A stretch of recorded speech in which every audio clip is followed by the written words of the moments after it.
How's everybody doing? The more enthusiastic you are, the quicker you'll get out of here. How's everybody?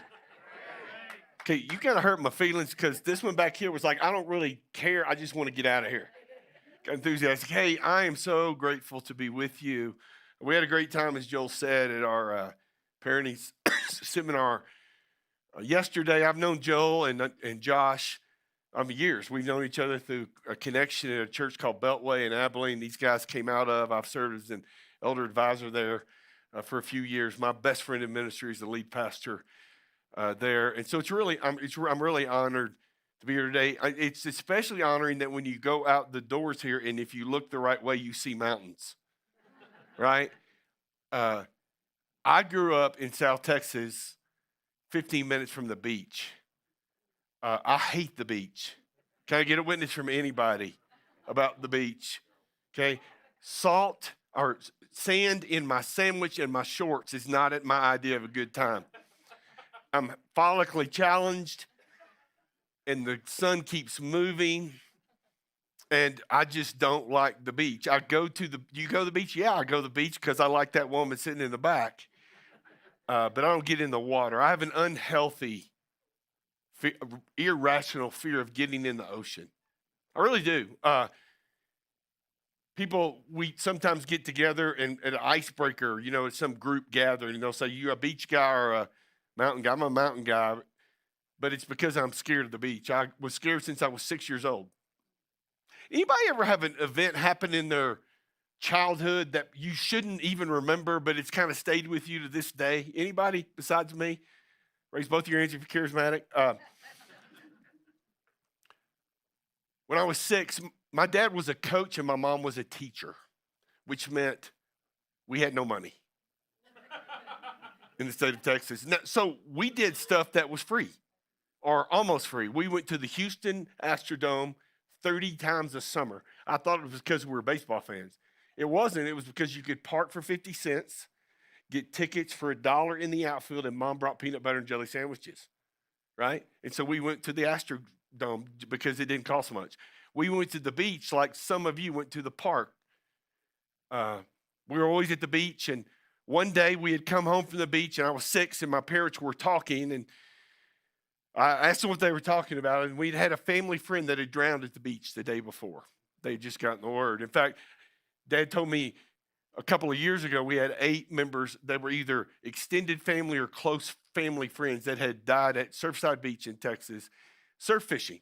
I said, Dad, how do you die drowning at a beach? You're never in water past here. I always see those guys surfing, they're here. And he taught me about the undertow. And about an undertow, if you stepped in a hole, the undertow would begin to pull you. And if you fought against it, you don't win that battle. You get tired and it sweeps you out to sea. And he said, sometimes, Toby, it's weeks or never they find your body. And then he did what every dad and coach ought to do to a boy. He said, look at me, son. This is why we're always careful at the beach. So I got in bed that night, and I'm laying there looking at the ceiling, and I think, what if I drowned at the beach? I wonder, would they find my body? Now, how many of you know that the Bible says, as a man thinks in his heart, so is he? Which is basically saying if you move in direction of your thoughts.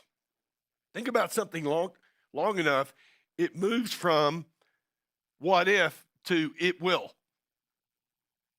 And as I started thinking about my funeral, who would come, what it would feel like to drown at the beach, I broke out in tears. And I fell asleep that night with tears running down my face, little boy saying, please, God, don't let me drown. I'm 59 years old. I had no idea that my next 53 years of my life, the number one prayer I would pray is, please, God, don't let me drown. Oh, it has nothing to do with the beach anymore. I'm a full-grown man. I don't have to go in the water. Since I was 6, I've never been in above my ankles. No, I was diagnosed 26 now years ago with an anxiety and panic disorder. And if you've never battled a panic disorder, an anxiety disorder, a major depressive disorder, It's hard for me to relate it to you, but it feels like you're drowning. It's this black wave that starts coming, and you can't pray it away. You can't worship it away. You can't read your Bible enough for it to go away. It just kind of comes and sweeps you out to sea. The cry of our nation right now is, please, God, don't let me drown. You understand this, right? I told these sweet people yesterday in our parenting conference that pre-pandemic, 33% of kids 6 to 18 were showing symptoms of anxiety, depression, or being overwhelmed by life. End of pandemic, 69% and rising. Our teenagers are struggling. 500 teenagers in the U.S. a day being hospitalized for mental health issues. The AMA came out with a report 2 months ago, American Medical Association, saying that among adolescents, mental health issues have risen above physical health issues. And adults are not immune.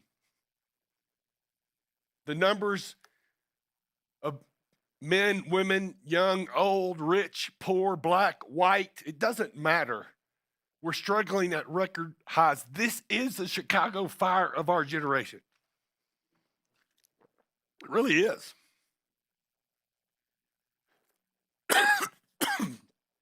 And the best that the world we live in can come up with is its fidget spinners and weighted blankets.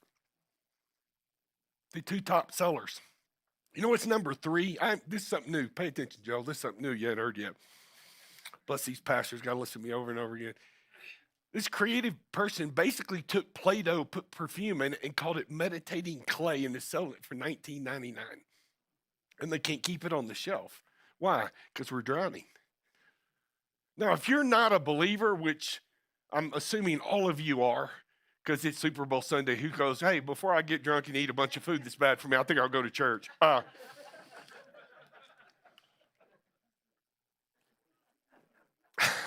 That's funny. It's funny because it's true. Like,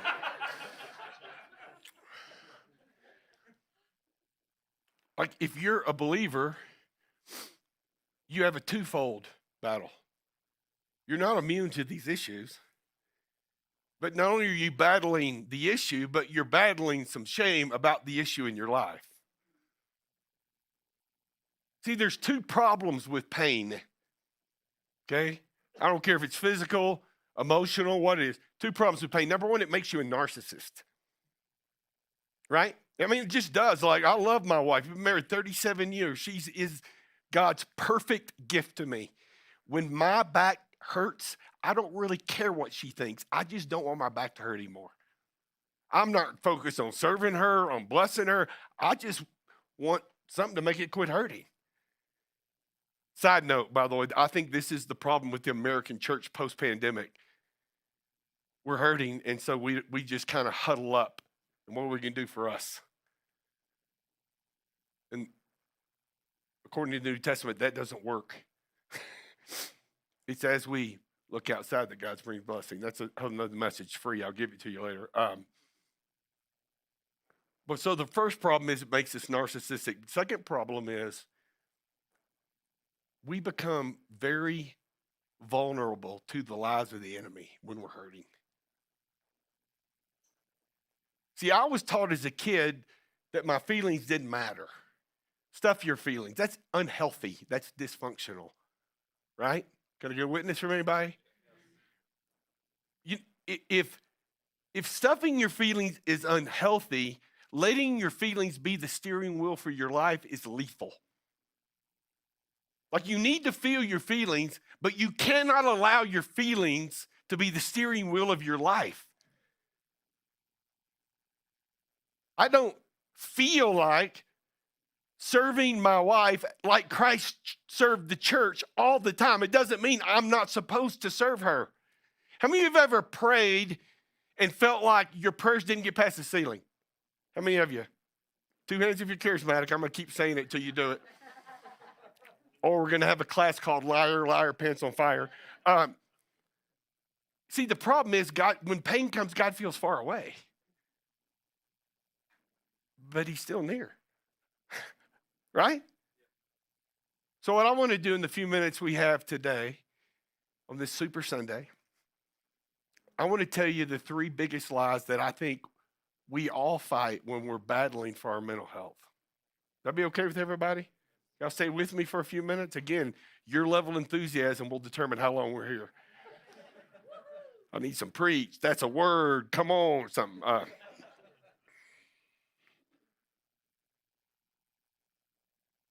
want to give you these three lies, and I want to tell you what the truth is. Because Jesus said, if you know the truth will set you free. We all can say that. But sometimes we forget that a lie believed has the same power to keep us in captivity that a lie does to set us free. You with me? So let me give you these three quickly. Number one, when I'm facing challenges, the big lie that I have to fight is that my problems mean there's something wrong with God. God, obviously he's not working for me. See, in my life, I'll just talk about me. In my life, I was raised in a strict religious environment where I believed, I'm going to put it on them, but I believed that if there was a challenge in my life, it was because God wasn't near to me or God was punishing me, right? And that God put this trouble in my life so I would turn back to him. And so there obviously has to be, and I haven't done anything, and so I'm struggling, so what do I do with that, right? That somehow that God's presence means the absence of problems. It's just not theologically correct. When you read the Bible, you find the reverse of that to be true, don't you? See, Shadrach, Meshach, and Abednego, how did God save them? In the fire. You guys they didn't walk into that burning pit going, this is awesome, it's going to be in the Bible someday. They thought they were going to be barbecue, but they met Jesus in the fire. Daniel was more scared of not praying than he was of a lion, which is a whole series Joel ought to do. Think about it. He was more scared of not praying, connecting to God, than he was of facing a lion. And what was his reward for that? Again, he didn't know the end of the story. He got stuck in a pit with a lion. And I don't think he slid down in there going, watch this, guys. This is going to be awesome. But that's where, what about Jesus in the Garden of Gethsemane? You know, it's funny. The longer you go to church, the easier it is to fully accept Jesus' divinity and the harder it is to accept his humanity. Like, his humanity makes us uncomfortable. The fact that he sneezed, or told a joke.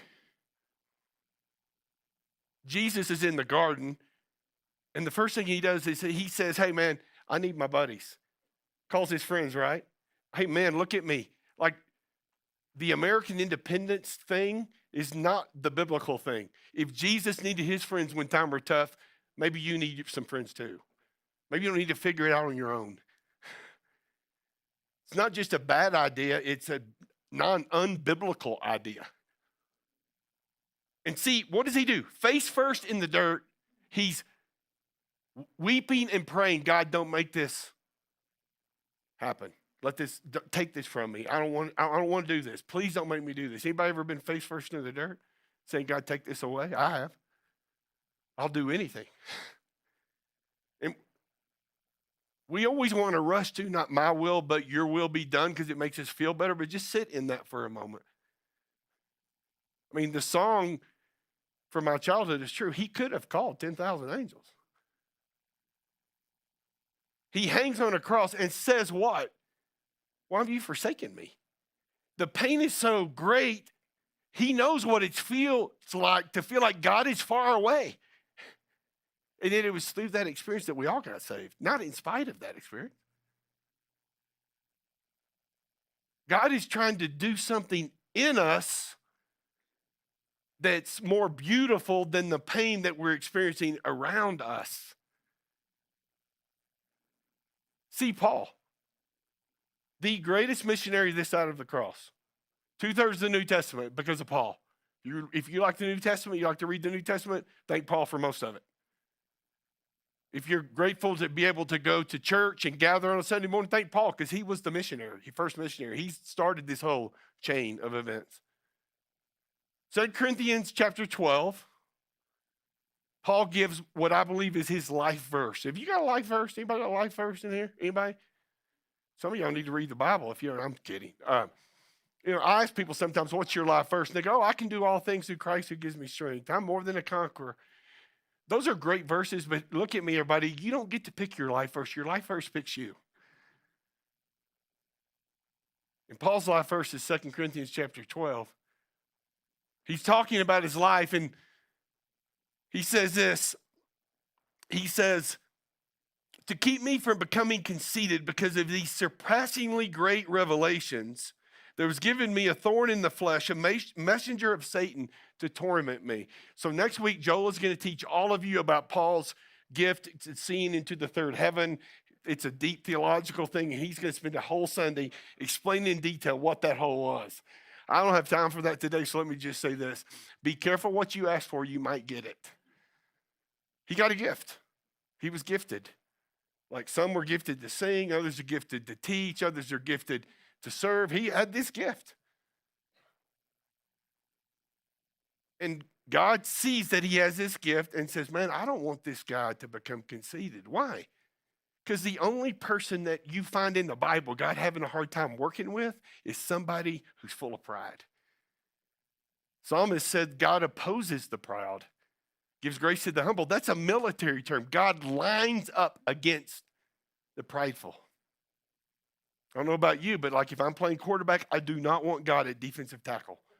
I do not want God opposing me. So God says, you know what? I'm gonna give this thorn in the flesh. I could put a stack of books, commentators' books right here, that would tell you in theological detail what the thorn was and why it was what they say it was. They'd all be different. Let me save you some reading. Here's the answer. Nobody knows. I think Paul did it on purpose. I think he wanted you to see your thorn in his story. I'm convinced it's anxiety and panic disorder because I say this to Mike. Sometimes, dude, I feel like it torments me. You know?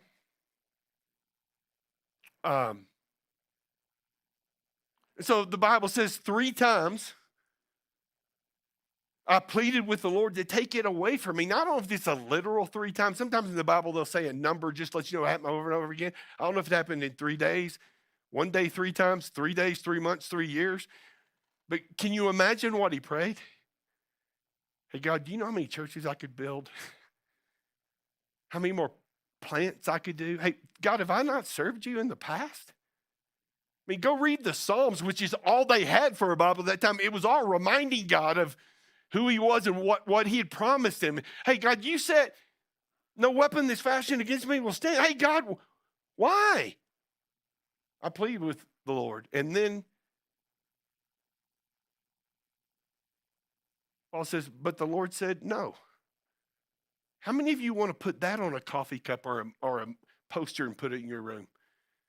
Right? And I told Joel in the first service, hey, man, put that at the bottom of your T-shirt. God said no.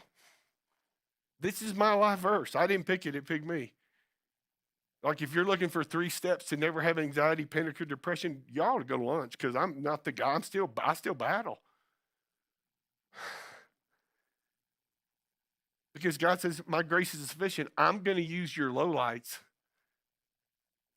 I'm not going to use your highlights. See, Paul says, now he ends it by going, therefore, because God chose this, I'm going to boast about it. We hide it in the church today. He boasted about it. Why? Because when he boasted about his weaknesses, God became a hero. Like my goal is that y'all walk out today and go, dang, that guy's jacked up. God must be awesome. That's what Paul's saying. Y'all get this, right? Like you and I make terrible heroes. God makes a great hero. There's nothing wrong with God. He's doing something in you. Second lie, I believe, is that, well, then there's got to be something wrong with me. Hey, I don't know all of you. I got some friends. You're not old, but I've known these guys long. I don't know them probably better than I know anybody in this room. But I want to tell you something about you. God ain't punishing you. You're not. You will. If you have given your life to Jesus, you are unpunishable. Every sin you've ever committed, past, present, and future, was paid for at the cross of Jesus Christ. You're unpunishable. God isn't in the punishment business. Now, he may allow you to experience the consequences of your poor decisions, but he's not going to bend you over and spank you 3 times. You're unpunishable. Jesus says, in this world you will have trouble, but take heart, I have overcome the world. True confession, man. Like, I really want to be an overcomer because Jesus says I'm one. I just don't like to overcome things. I just don't want anything to overcome. I want to be a conqueror as long as everything I conquer is in my past, not in my present or my future. How do you become an overcomer? You have something to overcome.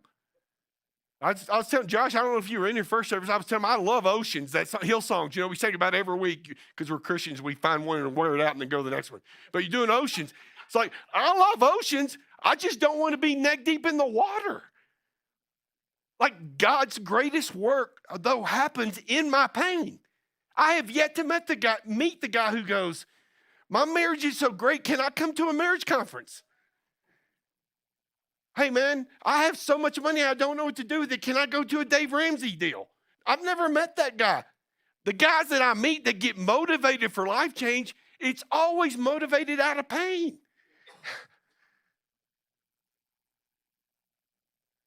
If you have something to overcome, listen, look at me. I'm going to just say it this way. Quit apologizing for being a human being. You're not better than anyone else who doesn't know Jesus, but you do have something other people don't have. But let's not over-spiritualize the pain that we've been through over the last few years in our nation. It's been hard, hasn't it? My grandson, people ask me all the time, the pandemic, like, did it cause all of these mental health issues or did it just expose it? And my answer is yes. Yes to both of those things. My grandson gets on a bus to go to school his first year. He doesn't for 2 months know what any kid in his class looks like because they're wearing a mask every day. He's being told every day when he gets on the bus, you can't touch that kid, you can't move to that seat, because if you do, you might get COVID and you might die. And I'm not making a statement about what they should or shouldn't do. I'm just saying his little body, who is maturing and being formed, like, God didn't design him to live in that kind of soup for so long. And guess what? His mom and dad were hurting too. They were worried about their jobs and their future.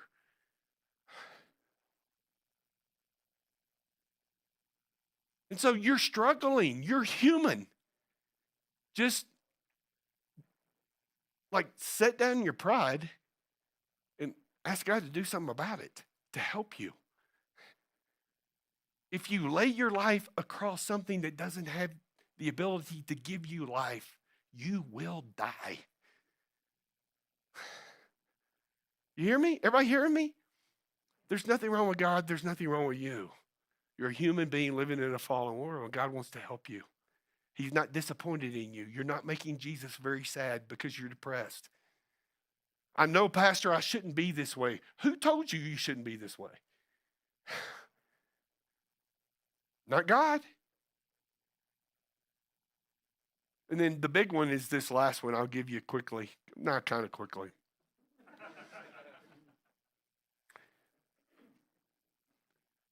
Positive progress is always God's plan for my life, is the lie that takes most of us down. Right? Like if you're breathing, you have been called by God. Y'all realize that, right? Like, God has called you. You've just moved here. God has, like, your company didn't move you. God knew before life started you were going to live here. And he knew you didn't pick a neighborhood. He picked a neighborhood, right? And he knew that you were going to be there because the Christ in you in whatever way he fashioned you ought to influence the people around you. That's why God placed you there. So I go into a new school, even when it's hard, it's going to be okay because God knew. You have a calling. And when God puts a calling in your life, you do what you ought to do. Well, I'm a businessman. I'm a businesswoman. I'm a real estate developer. I'm a banker. I'm a pastor. God called me to this to be salt and light in wherever he put me. By the way, being a pastor is no more spiritual than what all of y'all do. Please don't quit your jobs and do what we do. We need you doing what you do out there. Right? You know God called Joel. Who wants to move to a town where the entire city on Sunday, they center their world around going to the mountains on the weekend? Talk about a hard job for a pastor. But God called him, so he makes a plan. And the plan is we're going to build a launch team, and then we're going to recruit some people, and then we're going to do this, and then we're going to teach them how to give so we can support the ministry, right? But the plan is always up and to the right. And no matter what you do for a living, your plan is up and to the right. And when you struggle, here's your problem. You confuse God's call with your plan. It was God's call, but it wasn't his plan. It was your plan. Many are the plans in a man's heart, but the Lord determines his steps. He ain't going to do it the way you want it done because he's not like you, thank God. Right? That's my story. When I told you that I was diagnosed 26 years ago with an anxiety and panic disorder, what I didn't tell, and by the way, like especially for some of you young guys here in the front and wherever you are young around here, you sweet girl, back then nobody had ever heard of the word depression or anxiety. Nobody had heard of a counselor. Like, I'd only heard of the word nervous breakdown from my Uncle Jimmy who got naked and walked down the middle of town thinking he was Jesus, and I wanted no part of that deal. I mean, like seriously, like just whacked out, right? So I'd never heard, like I don't live in the world you live. When I started looking for a Christian counselor in the Dallas-Fort Worth phone book, which by the way, this is a little book that we used to have that you had pages. That's back in the day we had to get up and change our TV channels. When we wanted to talk to somebody, when we went to their house, wasn't it crazy? There were 4 Christian counselors in the entire Metroplex, 4. So this didn't happen to me in a time when there was a language around it like there is today. People ask me all the time, why didn't nobody talk about this before? There was no language around it. It was so much shame. There's still so much shame. I went to the counselor for the first time I went, Joel, I haven't told you this story. She said, well, Pastor, come here. There's a private room for you. I go, why do I need a private room? Well, sometimes when pastors come in, if members of their church are coming to get counseled, they don't want to. And I'm like, isn't that like 2 Baptists meeting in a liquor store? Same kind of deal? Am I missing something? But that's funny. It's true. I had no context for what was happening to me, right? So I wake up one night, my wife is sleeping. She's one of those, before her head is fully compressed in the pillow, she's in REM. I love her, hate that about her.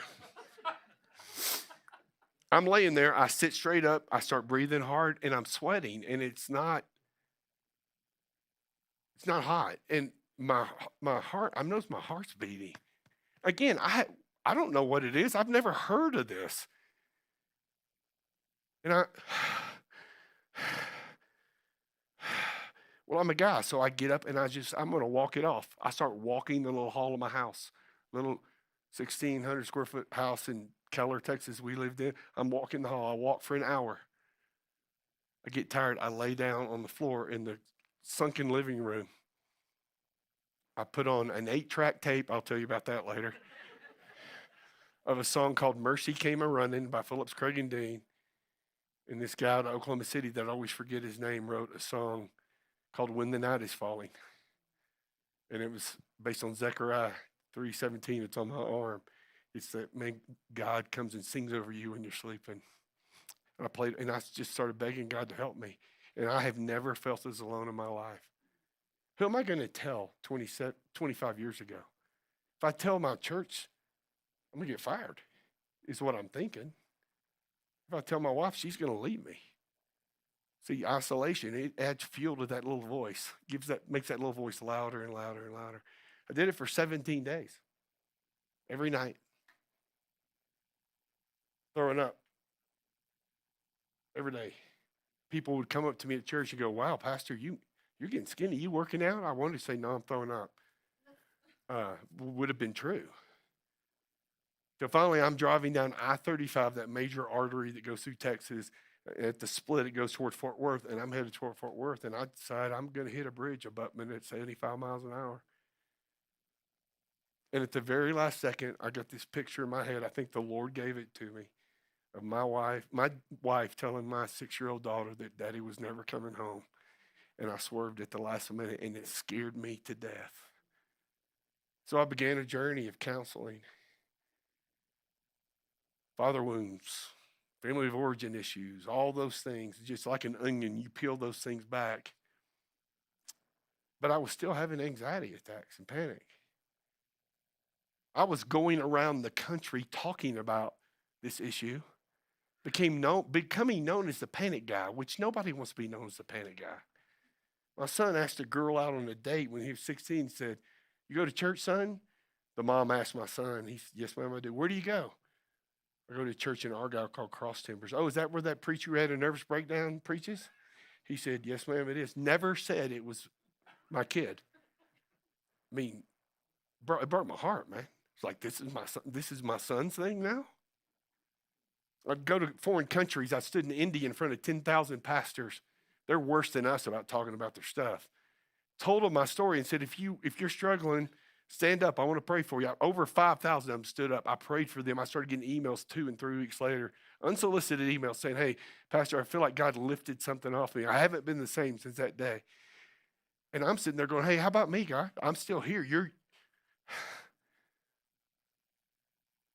On my good days, I would tell Mike, I'm going to write a book one day and travel the world and be a picture of how God can completely heal someone. And then God showed me through Paul's life that freedom is not the absence of something. It is the presence of someone in the middle of something. Right? It's like freedom isn't not having stuff. Freedom is connecting to a power greater than yourself when you have stuff. Then what can the devil do to you then? So I don't panic about panicking anymore. I still have panic attacks from time to time, but they don't define me. And by the way, the devil ain't beating me. I played hurt a lot. I play scared a lot. I've had panic attacks instead of done funerals and weddings and preached. Why? Because like for me, overcoming is getting my butt off the couch and doing something that I don't feel like I can do in that moment. And I experience God's power. Y'all hear what I'm saying? Like I ask him every day to take it away, but if he doesn't, it's okay with me. He still loves me. He's still good. On the bad days, what I would say is, I'm quitting, man. Church deserves somebody not as whacked out as me. So I finally, at our 20-year anniversary as a church, Paul says, I can do all things. And we know in all things God works for the good of those who love him or are called according to his purpose. The reason he says all things, because all things aren't good. He can even use this stuff. And as we were getting close to our 20-year birthday, they were beating me down they wanted me to write a book about what I'd learned on this journey, because it was so much a part of the heart of the house of where we were. You guys heard themes of this for all those years. And who wants to write a book just laying all your junk out there? So I said, I don't want to do it, but Micah said I was. So I wrote this book called Not Yet. And I was struggling to end it because my publisher said, hey, the last chapter has to be good. You want to freak a guy out, just tell him it has to be good. It's what Joe feels every Easter. Hey, it's got to be good. Like, you can't improve the story, Joel. Just tell the story. You got great material to work with. So I wanted to tell the story of a salmon fish who swam upstream, but it seemed like cliche, 80s, So I Googled, like, what's another fish like a salmon fish? And I heard the story. I read the story of a fish called a goby fish, found only in Hawaii. Begins its life in the salt water of the ocean, and when the tide is just right, it swims all the way to the top of the mountains on the Big Island. And when it gets there, it lives the rest of its life on the top in these saltwater. So it's freshwater. So it's a saltwater / freshwater fish. But here's the cool thing. As it's swimming up, its bottom jaw grows out, gives it leverage to grab onto the rocks and go up the steep part. See, and it made me cry. I mean, I stopped and cried. I cry all the time because I'm a baby, but I cried. I was like, that's my story. The very thing I'm trying to avoid is the thing God uses to transform me into the person I'm supposed to become. Like the battle is the point. And I don't know who I'd be without this 25-year battle, man. I don't think I'd be very empathetic. I'm pretty driven. I'm in touch with my humanity. I am about 3 bad decisions away from driving down I-35 again. I just know that about me. I don't trust me at all. I trust Jesus with everything. So we launched the book and we came to the last week of the series and I didn't know how to close it. And so I got back to Google because it worked one time and I said, how do you draw a fish? And I spent 7 hours with a legal pad and a pencil watching a 7-minute video about how to draw a cartoon fish. Called my creative team, said, hey, next week I'm going to teach a story about the goby fish. What are you going to call it? Well, my name's Toby. The fish is a goby. Sounds like Jesus to me. Let's do it. So we put five easel boards on the stage. I drew these pictures. Told the story of this little fish saying 3 things. Number 1, you can do hard things because God is with you. See, we're raising a generation of victims. We grew up in the don't be a baby generation, and the reaction from don't be a baby is, oh, you poor baby. And so kids need to know, no, it is hard, but you can do hard things because God's with you. Number 2, you have to keep your eyes on the sun. If you look at your problem, it gets bigger than God. But if you look at God, God gets bigger than your problem. And most importantly, number 3, and this is the message to the church I was talking about earlier, you can help others along the way. You don't have to be fixed to help somebody else. In fact, helping other people helps fix you, if I read the Bible correctly. So I told the story. Everybody said, you ought to write a kid's book. I said, I don't even want to write an adult's book. Why would I write a kid's book? Well, I had a daughter-in-law who was a graphic designer, contracts with companies all over the country, who was asked to do a project for Disney. I mean, that's how good her work is. Her dream since she was a kid was to be illustrated kids' books. So we wrote Toby the Goby. And when we released it, it went crazy. And I'm still fighting it. You think I'd be smart by now. I'm like, hey, God, I didn't sign up to be a children's author. Like, I wrote a book. I built videos, all kinds of tools for parents. Why in the world would I? And one day I'm reading some research. 2021, the end of 2021, Harvard study, the number 1 indicator of a child's mental wellness. You know what it is? The mental wellness of their parents. And it hit me. A parent who doesn't want to talk about their mental health is all in on tools for their kids. And it gives us a platform to talk to parents about their mental health and about how they can develop healthy rhythm. And I pastored a church for 22 years, founded it. Mike and I founded it in the back of a little bar on a gravel road out, honestly. And that's why I got such a heart for what you're doing. That's why Mike and I, Goby's making a financial gift to you today, this ministry, because I know what it's like to be where you are. I want to be a seed gift for what you guys are doing here. I know how hard it is, man. I'm with you. I'm a local church guy, man. But can I tell you, since I walked out of that leadership role at our church in the end of February last year, Mike and I have never felt as fulfilled in our entire life. That God is using 26 years of a hard season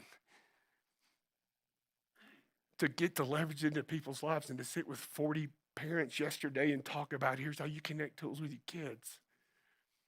And to get to stand on stages and stand in fraternity house rooms. Can y'all believe that? As they're making the announcements about you can't have bottles of whiskey when you go to the bonfire. And I'm going, hey, let me tell you about the time I wanted to take my life and how Jesus saved me. I mean, but it wasn't my plan, dude. My plan was up and to the right. It just wasn't God's plan. Why did I tell you that? Because I want to show you a picture. You show my little boy. Is my slide there? You see, that's my grandson Gideon.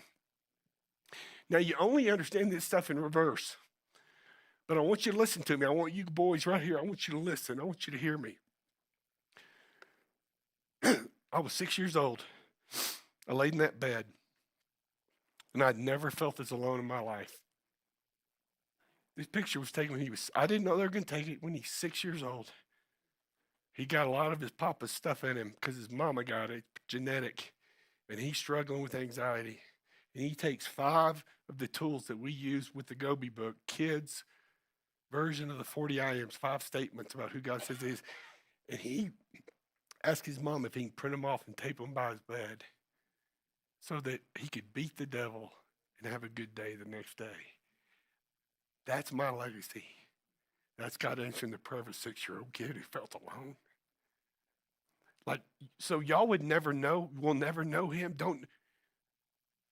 If I wasn't here, but you have a legacy too. Every one of you in this room, there's somebody that you pressing through and believing the truth and discarding the lies and being everything God called you to be and embracing your crap, your weaknesses, and quit trying to fool people into believing you're something you're not. But understand it's all a part of your journey. And you get smaller and God gets bigger. And like desperation is an underrated term in the world today. It's good to be desperate. If God doesn't come through, you're done. It's the best place to live, man. Because there's somebody out there that God did not create you for you. He created you for somebody else. So this is my story. This is my song, man. It's not the path I would pick, man. I'm just being honest. But it's a good path. It's a God path. And you got one too. Just keep swimming.